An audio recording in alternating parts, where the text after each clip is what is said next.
আমরা এখন লামাহাটা ইকো পার্কে, ওই যে রাস্তা গেছে ওই রাস্তার ওখান দিয়ে এসেছি, ওই যে রাস্তা গাড়ি যাচ্ছে ওইখান দিয়ে উঠেছি। আজ 2024 মে মাসের 4 তারিখ। ওইখান দিয়ে উঠলাম, এই রাস্তা এইখান দিয়ে আসলাম।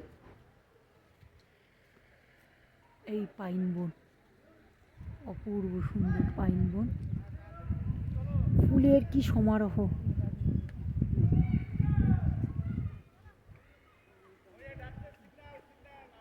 এই পাইন বন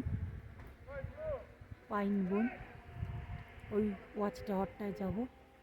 এই মিঠু এগিয়ে গেছে, সুকন্যা, এই আমি, পেছনে পাইন বন, লামাহাটা ইকো পার্ক, অপূর্ব সুন্দর। ওইদিকে পাহাড়।